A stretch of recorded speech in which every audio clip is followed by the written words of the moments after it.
Hello, welcome to another live Google Hangout on the Living Income Guaranteed. And today we are beginning with a new topic, and this is about land grabs and the manufacturing of poverty. So we will be discussing this phenomena that has been emerging for maybe over 40 years, but suddenly it has increased from the time of the food crisis and around 2006. And this is mostly when it comes to third world countries its lands are being used mostly to and by transnational corporations that have the intention of providing foreign investment into these third world countries, but suddenly, when this intention meets the actual reality, then this intention for development goes a little bit off track, so to speak. So this is the phenomena of land grabbing, which is disempowering local population in not only places like Africa, but Latin America, Asia, Australia even as well. So to discuss this and look at all the aspects and dimensions involved into this problem, we will be talking with Eleonora Gozzini. Hi, Eleonora. Hi, Marlen. Thanks for being here. Eleonora is in Italy and I'm in Mexico. So for anyone right now watching the Hangout, please remember that there are questions and comments that you can place throughout the Hangout, either as questions for Eleonora or myself. And I also remind you that if you have any other suggestion for maybe a website or anywhere else where we can look further into solutions, information, you're also welcome to place it. So, Eleonora, let's begin with the very first point and explaining what is land grabbing in essence. Land grabbing is a process that happens when foreign corporations enter a specific territory and they offer money as a foreign investment to own or to participate somehow in the agricultural sector of this specific country. The phenomenon, as you said, has been going on for quite some time. It's mainly unreported because it happens in third world countries where people have little say about it and they have very few means to expose it. But as you said, the initial intention is for government of poor countries to attract foreign investment because they see it as a potential for growth and a potential for the betterment of their own country. The unfortunate side of it is that they are in no position to negotiate for themselves equally benefiting contract when these big money come into the country. So if you look at any transnational agreement that has been applied so far, you will notice that it's always the people that come in with the big money that have the best side of the negotiation. This, for me, highlights a very important problem that we should talk about when we talk about land grabs, which is how these negotiations take place. So when you are in need, you are a country that is in need of foreign money injections, you have to sit at the table with people who will draw for themselves the most benefiting contract they can. And your negotiating power is not equal because it is who holds the money that holds the highest negotiating power. So many times governments find themselves in the position of having to accept conditions that sometimes maybe they don't see the consequence that will come out of them. And sometimes they are even aware of the consequences, but the injection of foreign money is so needed that they are forced to accept. So the result of this is that this big money come into the country and they dictate how the local land is to be used for products that will be exported. So these can be crops for biofuels, for example, or they can be specific exotic products for which there is a market request. And the people of the land will accept the deals offered because they are usually tied into situation of low income, if not abject poverty, and they may fear that if they don't agree to the condition, their land will be completely taken away, as it is sometimes. And so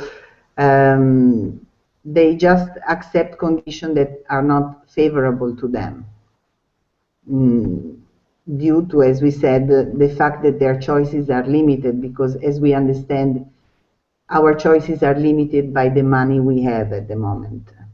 Yes, exactly. And also how we have created this world system wherein, according to the amount of money that you have, money is influencing politics at the moment. So if we look at an example like Ethiopia, then the prime minister there says, well, we have to welcome foreign investment because we require it, of course, and they go making all the space necessary to give millions of hectares to foreign investment. And what shocks me is that, for example, people there, they have lived off the land and they're not informed at all. They suddenly see people of these corporations arriving suddenly and having no say about it, which is definitely, obviously, a violation of people's right to not only feed themselves from the land that they work on, but to also be participant at a political manner in these decisions. As you were mentioning, these are type of deals wherein there are no equal in a way equal powered type of contracts, and mostly governments tend to give ease of the lease of the land or no taxes, any subsidies that are possible, so as to make the investment also attractive for people. And also what is interesting is that when we look at the excuses, so to speak, the reasons, they mostly go with this idea of we will invest in your country and we will give you more jobs, we will place infrastructure, we will kind of make your country better. But what are the facts in relation to this initial intention? No, usually countries are not better off after these kind of foreign investments. You can see the case, for example, of the Philippines, where they had designated a special region as their breadbasket, and it ended up in the hands of big American corporations, which agreed on contracts for 2 to 5 years for their crops at a fixed price. And in return, they asked, because it was a trade, they asked that they could be present on their market with their own products, which, as we know, is products like McDonald's Corporation or Kentucky Fried Chicken, all things that are not benefiting the country in any way. But as we said, the main point that maybe is useful to consider is that if you don't have negotiating power which is dictated by money, you have to take the agreement as it is given to you, because you are in need of this money to be injected into the economy. And you are either willing to believe the promises that are made to you, and maybe some promises are even made in good faith. We don't know about this. But mostly, once the money starts rolling, the good faith doesn't pay. So it ends up that the people at the lowest level of the economic pyramid in the country, they get the abusing end of the stick, let's say. So they end up with mostly nothing, with contracts that are strangulating, and they don't see many options to get out of it. And these usually, as you will notice, if you follow the injection of foreign investment, there is a moment in which everybody is assessing how they're doing. So maybe it can go up to 3 to 5 years. And then usually you have explosions of violence. And these explosions of violence are described by the media as usually terrorism or, crazy people because of religious reasons or race. Anything can be used to justify why these people are resorting to violence in an attempt to gain back some of the rights that they, at one point, they realize they have lost. And they realize that the government is corrupted, so they cannot go through the government to be heard. And the end result of this is violence. So the point of land grabbing is actually a social economical problem. It's not just an economical problem. It will give rise to social unrest. Once the people realize that they are stuck into trade agreements that are not beneficial to them, to their future, to their families, they don't see a way out of it. Violence is one option that they see. In fact, is the only option that they see. So when we consider land grabs and all these economical way of approaching business, we have to consider that sometimes the damage that is done by the injection of foreign capital is much higher than the benefit. So we should always evaluate the potential damage, including the damage of the reaction of the people that at one point realize that they signed up to something that they were not aware of. And it is, I think, of paramount importance that when we sit at negotiating tables, we project on a timeline what could possibly happen if all the conditions set by a contract will take place, and how people will be affected.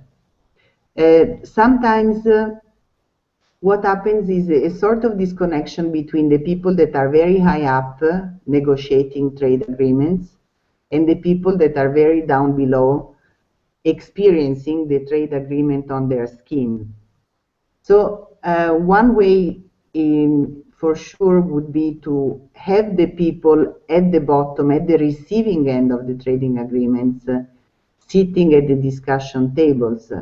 But of course, this brings us back to the original point, which is they don't have the economic power to sit at those negotiating tables because they're even less economically important than their own governments. So they have no say about this. This is why we have to understand that bringing about an economic equality in the world means giving everyone an equal participatory power in the world, which is at the moment absent for this reason. Absolutely. And also when we look at the excuse, for example, of there is not enough food, there is a food crisis going on, and that's why some countries say, well, we have to outsource our food security, so to speak. And also, as you were saying, when people are not informed of this, then they become also devoid of that food security at the same time. So even if the intention is to, for example, ensure the supply in another country, then the people that were living off that land obviously are then left without anything. And so this is why we also called this the manufacturing of poverty. Because what's your perspective on this? I mean, is it really so that there's not enough food, or what's the real problem going on? No, for sure, there is plenty of food for everybody in this world.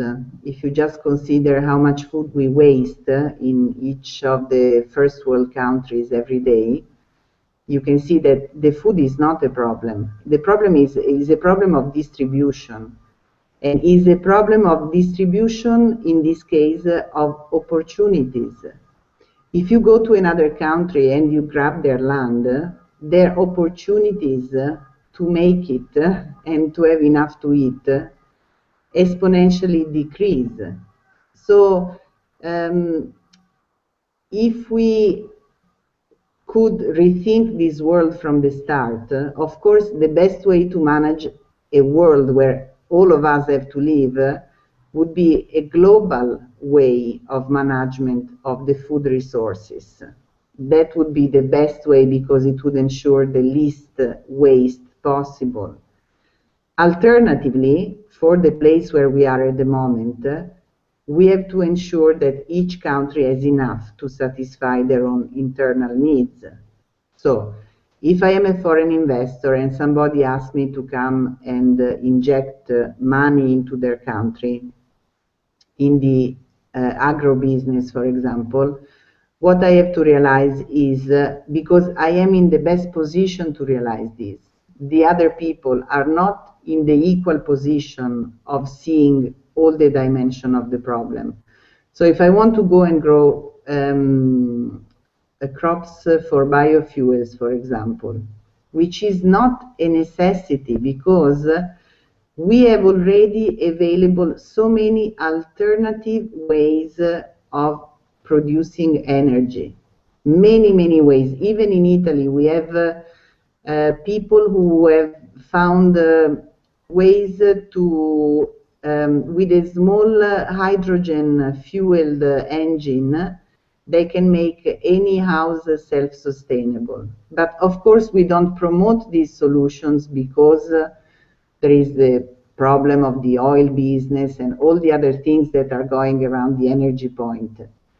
In that case, if I have money to invest, instead of investing for crops for biofuels, I could invest for solutions for alternative energies. Make sure that we can find solutions that don't need to steal lands, and I'm not meaning stealing because they actually pay for it in those agreements, but it is stolen lands to the agro-business if you turn crops not for food in a country that doesn't have enough to eat, and you just plant crops for biofuels because you don't want to take the responsibility to invest in the business of alternative sustainable energies. Yeah, when we look at it, we always intend to look at things from the win-win perspective.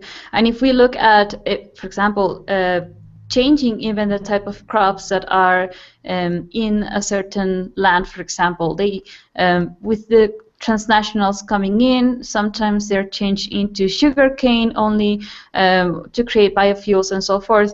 And people are left out. So it's still a zero-sum game. So there's profit, obviously, for the people that have the money, the capital, and the others are left out. So if we look at the point of how can both be benefited, what you're mentioning is a cool option. You invest on technology that can benefit people there, and the profit from there can be shared, which is also something that we have proposed within the living income proposal, that people become also shareholders and share that profit with the people that have placed the investment. Because yes, we know that at the moment it is so that third world countries mostly require that investment, but there are other ways in which people can benefit in more of an equal manner and include people's decision making as well at a political level and economic level with becoming shareholders, for example. What's your perspective on this? Well, becoming shareholders would be the best option. Even though maybe to get there, we have to go back to the point that the people are investing money, so they want a return on the money they invest. So maybe what we can say is the foreign investments are welcome, but because we don't produce enough food, if we give away all this land, so we can give 30% for export, for example, but 70% of the production must remain in the country, because the food production for the country must be guaranteed. So it would be quite logical that we do not allow the export in the agro-business until the country internal needs are satisfied. This is not as a punishing measure on the trade business. It is simply because it makes sense that the internal consumption must be satisfied internally before they can export. So they could, for example, invest in the agro-business by bringing new farming techniques that can teach locally to the people how they can increase their crop yields, or how can they cultivate the land without making the land infertile. There are ways that we are aware of. So there would be a different sort of responsibility required by both the investors and the governments accepting the trades. Because in the long term, Marlen, yes, an injection of foreign money, in theory, is a good thing, is a boost to the country. But if 5 years down the line you have people starving, you have violence erupting around the country, what benefit are we talking about? I mean, we are talking imaginary benefits against real life problems. So those things have to come up on the negotiating table, because we can learn from the experience of the trade agreements that we have done in the past, see what went wrong, and design new agreements that keep into consideration all the aspects that we are now aware of. Transparency is definitely required, and the awareness of that contract, and it has to be placed in detail, because we've also known that some of these contracts are less than 3 pages long, which means that there's, as you were mentioning, there's no future projection on it. There's no consideration of the consequences of it. Some land is actually leased for about 100 years. So that means that the corporation can use that land in whichever way they want up until those 100 years, for example. And as we were mentioning before, sometimes it obviously ends up completely eroded. There's no fertility in it any longer. Because also what happens is that when there's monoculture and there's only one type of crop, such as sugarcane, then biodiversity is broken as well, which is the biodiversity that the original farmers were having. So I fully agree that first, food security for the country in which this investment is happening must be ensured, and that then the surplus, so to speak, then can be exported, because this is the only way that we can ensure that we don't create food security in another country and we leave others without anything to eat, isn't it? So the point here also to discuss is that industrialization, and with the whole globalization process, is seen as the optimal investment. Is it really the best way to eradicate hunger, or what would you propose instead?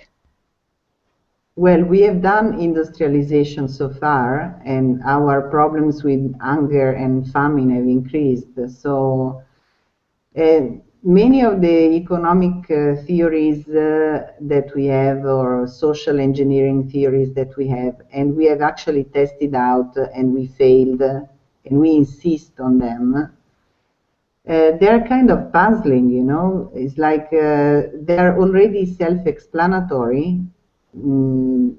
Okay, so that is not the way to go, because at all the ideas that we had about industrialization, we still in Italy are talking about industrial plans for the next 5 years, but we have no more industries. So what are we talking about? So it's like, you know, we are absolutely dissociated from reality. Our industries have long gone, and many of the first world industries have gone to third world industries. So we really need to redefine what is important, especially now that unemployment is soaring. What are we do with the people who have no jobs? What are we do with these people that are left out of this industrialization game, which are more and more every day?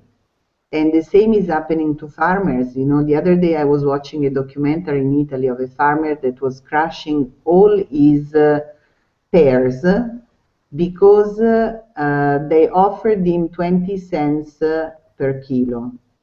And he said that he will never take 20 cents per kilo. He will crush them with his own hands.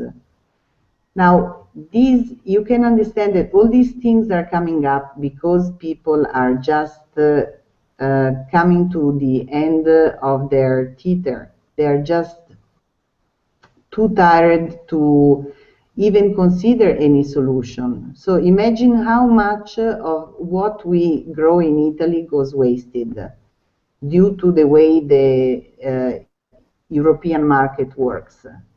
So the European market decides who puts tomatoes on the market and in which quantity. And because we produce a lot of tomatoes in Italy, what we do, we have to crush them, because if we inject them into the market, the price of the tomatoes will crash. All these things don't make any sense. So we don't have industrial policies that are sound. We don't have agro-business policies that are sound. We actually are not making any sense lately.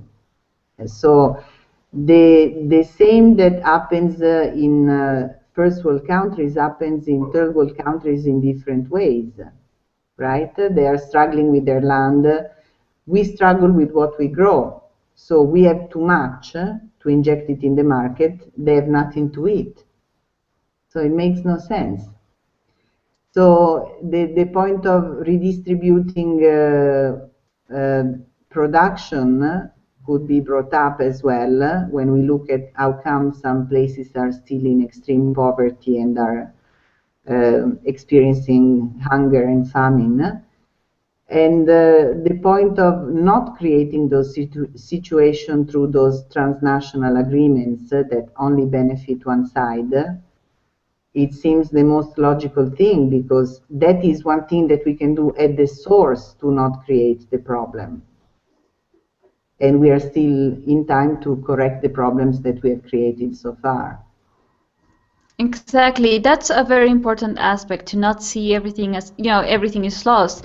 No, what is required is actually us realizing that these things are happening because we have been outside of the political realm of decision-making processes.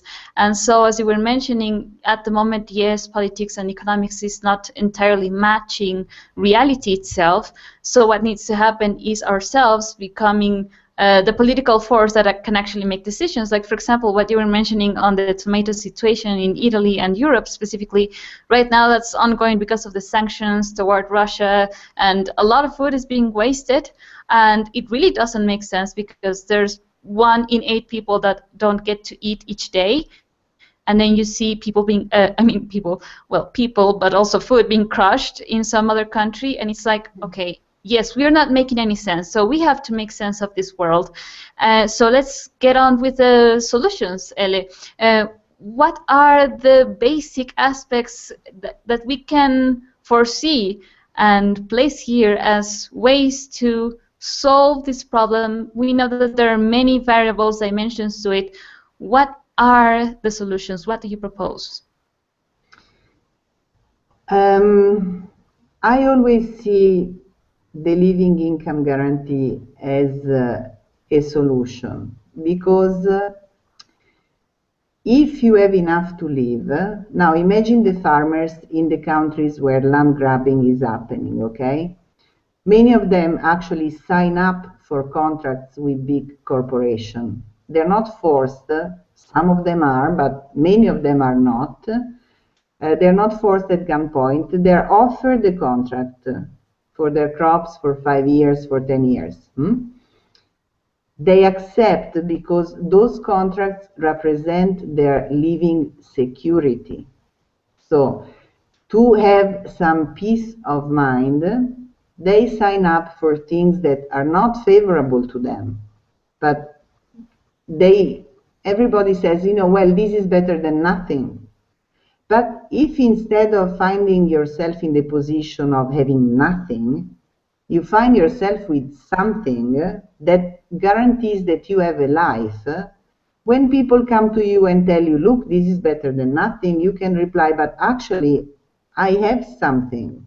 I'm not in a position of such need that I have to sign up for things that are not favorable for myself and for my family.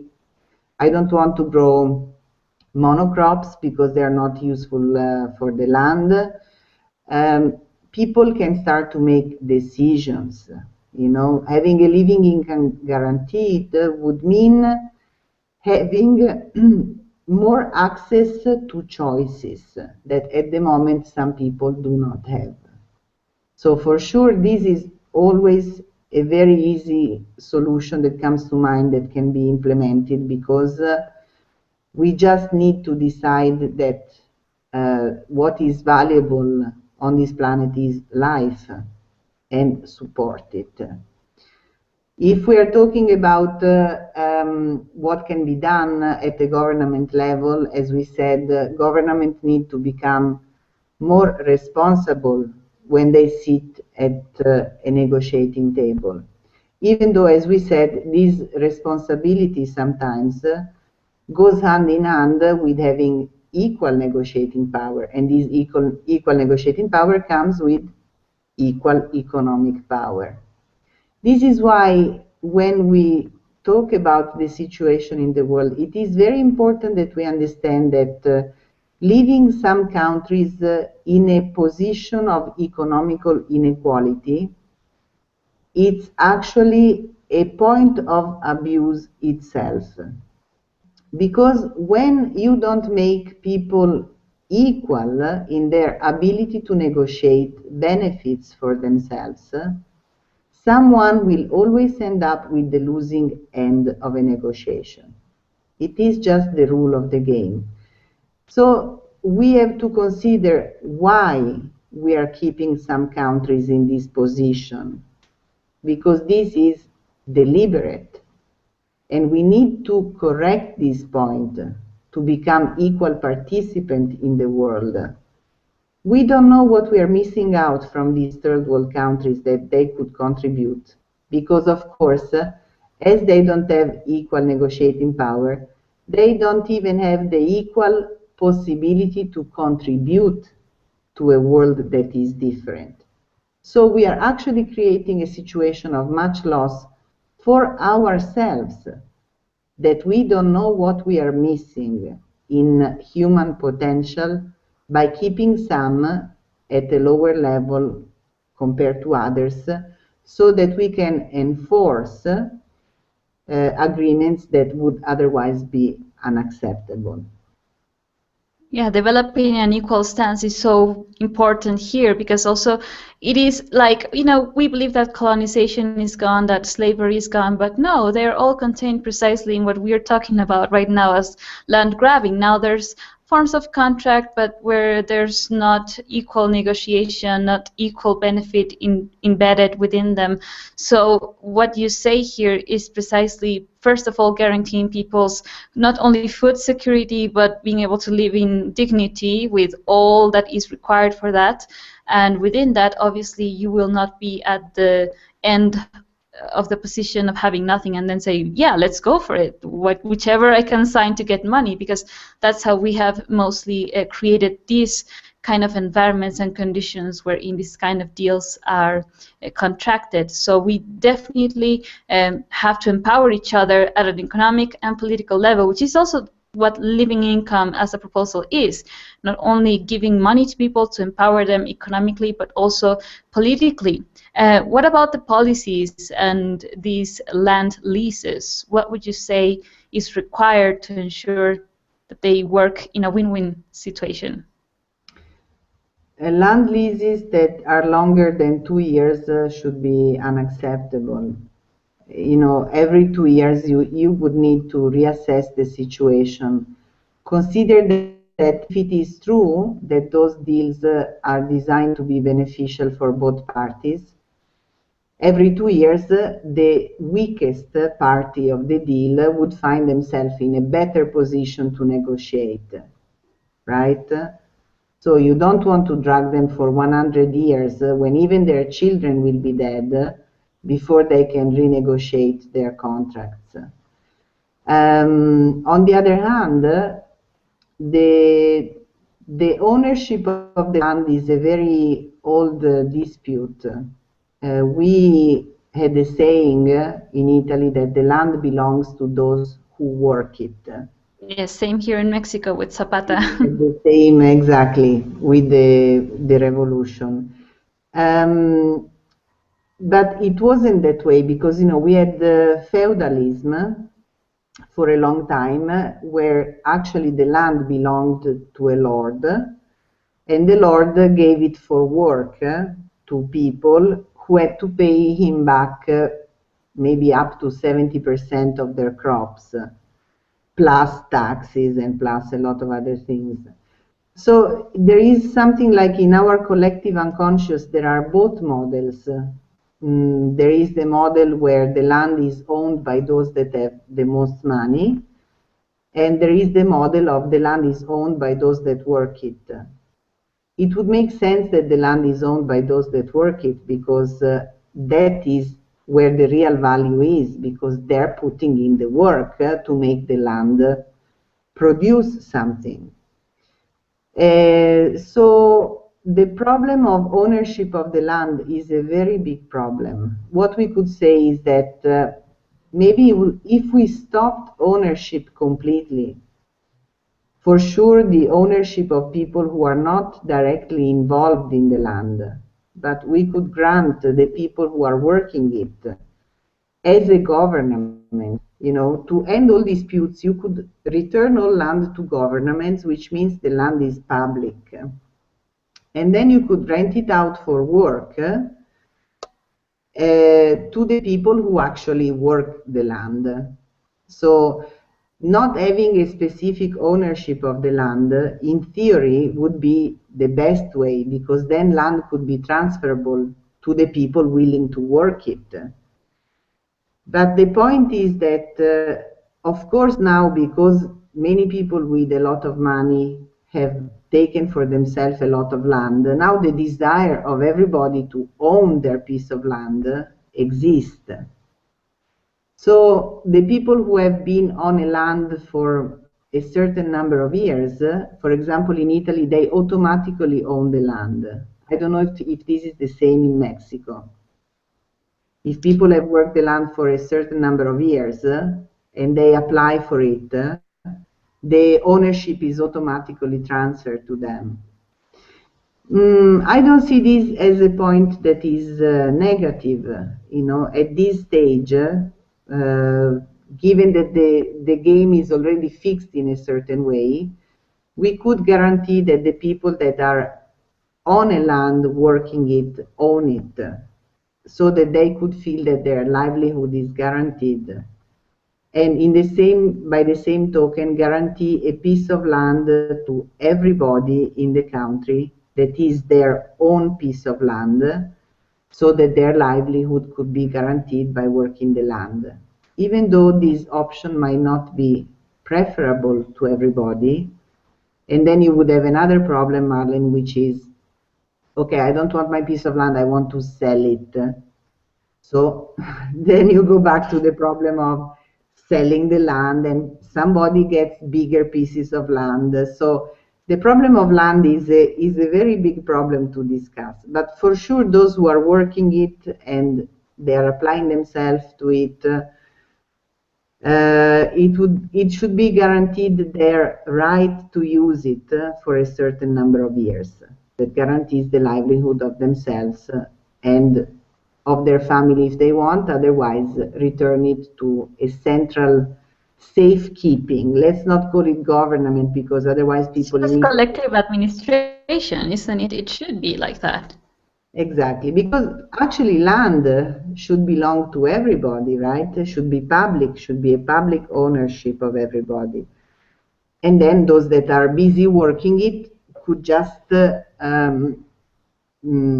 limit their land by something just to indicate that this land is being worked on, so that people don't walk on it, don't walk on the growing crops and stuff. But I don't know, this idea of ownership of the land has become so accepted, even though it's quite illogical if you think about it, because the land has been always here, will always be here, but we are not. So how you match those two things is a bit strange. What we can also focus on is that if we approach this problem and situation from guaranteeing first our living rights to, food security, livelihood, housing, all of that, then we will make use of the land to first fulfill those essential and immediate needs. And then, once that is secured, the rest can be for foreign investment and so forth.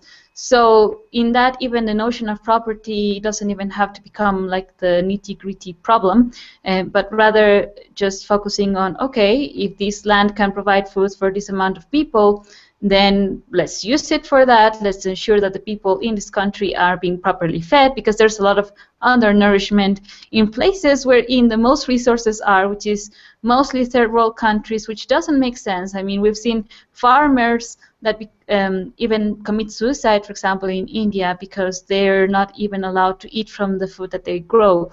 So these very this disconnect has to be removed and place common sense and common and collective benefit above everything else. We know that, yes, investment is required, but if we give priority to investment, then we create poverty and hunger here. So we have to think in common sense terms. First the people in the country, then the investments, and it can work. It can be done and tested out. And here we are simply placing like the principles, first guaranteeing human rights and making business in a sound manner, in essence. So, yeah. Ele, to wrap this hangout, any last words and conclusions on this topic? No, I would just say that the faster we move to guarantee a living to everyone, the faster we will see the resolution of many of these problems come naturally. Because, as I said, when you are in a position that you have a choice, you have the choice to make different choices. That would be a true free market agreement where things move through the participation of everybody because they can participate, which is a place where we are not yet at the moment. Exactly. So it's equalizing the playing field, and that's precisely what we are proposing with the living income. It's equal empowerment at an economic, political level, which then leads to equal education, participation, making sound decisions that benefit all and not just a few, as it's happening at the moment. Thanks a lot for sharing your perspectives on this controversial topic, Ele. You're welcome, Marlen. Thanks for having me. And thank you, the viewer. And I'd like to remind you to subscribe to this channel if you haven't yet. And our next hangout will be on Friday because our guest has to work on Sundays. So we will let you know through the Facebook page at what time it will be. But be sure to tune in. So see you next time, and thanks for tuning in. Bye, Ele. Bye, Marlen.